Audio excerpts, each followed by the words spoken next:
6 on God, dedication 6 on God. Yeah. DJ Drama. 25 million on a nice big old mansion. And bitch, I still haven't invited your family. When you walk in, Hello everyone, and welcome to Channel 2 News. I hear G Swizzle and B Money Cash Cardi, and of course A Critch. So today we'll be talking about our public service announcement with our seed project, and I'll be back in just a sec. Hello everyone, we're back in business. We're gonna introduce our first topic, our water pollution and plant results. So we're passing over to B Money. Yeah, so we did this project where we put weed seeds in a petri dish, and we filled one with water and one with soap. And then after, I think it was 10 days or maybe 2 weeks, the ones with soap in it didn't grow, and then the ones with water did for a little bit. So we can basically conclude from that soap and polluted water isn't good for plant growth, and it kind of pollutes the water. And that was what we got from our results. G Swizzle Man.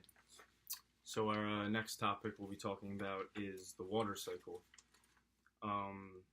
So what happens when it rains, it evaporates back into condensation, which turns back into precipitation. Transpiration, which comes from the trees, goes back into condensation as well, and then turns back into precipitation. Precipitation comes down to the surface runoff, which goes back to accumulation, which could be the ocean or a body of water, and that's the water cycle. Yep. Peace. All right, we got A Critch here. He's going to talk to you about the water loss investigation project. So I'm gonna talk to you guys about the water loss investigation. What about it? Well, I'm gonna try to help you guys out with some ways where you can prevent using water. So that, Too much. Yeah, Yeah. you don't want to use it too much. So some solutions are you can maybe shower less. Or shower shorter. Exactly, because many people spend way too much time in the showers. Mm. Also, we can build new dams to trap more of the water from the local river. So it's saving us some water, obviously.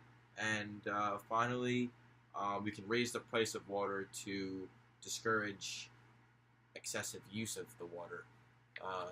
Just going back and forth, Yep. That's all. Next, we got B Money talking about Yep. water quality and human health tests. Yep. So some of the tests we did were, as a class, everyone pretty much, I remember every group pretty much did the same thing. We all went down to the gym and filled the water bottle with the filtered water, and we did it first anyways. Yeah, we did it first. But anyways, we went back to the class and tested that water, and I think the other ones that we used were the sink in the classroom and then the sink in the hallway, where actually it was water from just a regular water bottle. And our results were pretty much that the sink by the gym wasn't as healthy as it should be. It wasn't as healthy as the bottled water, but it wasn't as bad as we thought. But the water that was in the classroom on the lab sink was really contaminated with metal and stuff like that, and we basically concluded that that was the worst water or the most unhealthy. So yeah, that was what we got from the human tests. That's pretty much it. I'm gonna switch it up.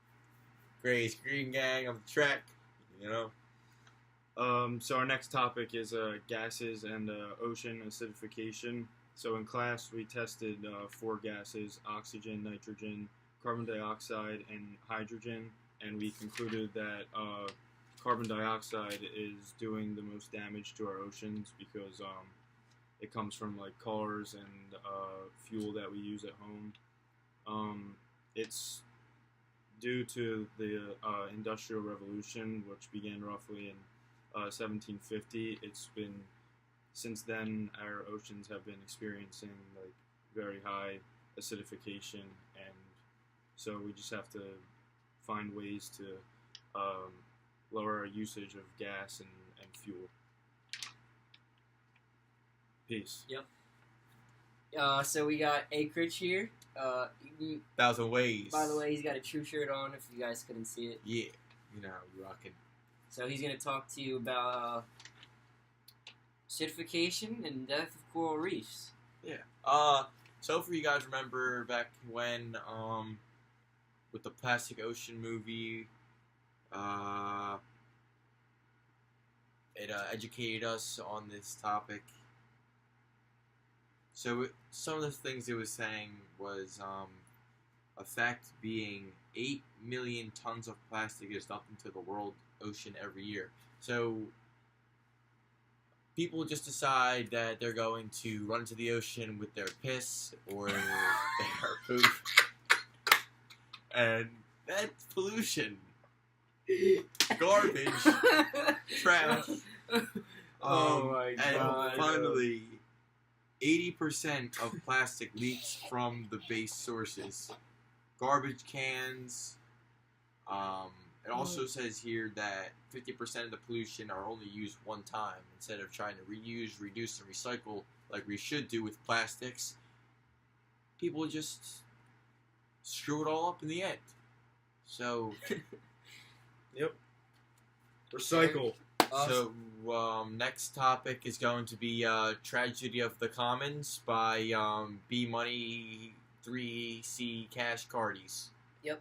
So basically, when we're gonna do like the content analysis part of it with like Tragedy of the Commons and Cream and population growth, it all kind of relates like to the same thing. Like everyone wants water, and like the demand for it is increasing, and obviously like the availability of it is decreasing. So like when there's less water, there's less people that are gonna be able to use it, and less things that are gonna be able to be done that require water.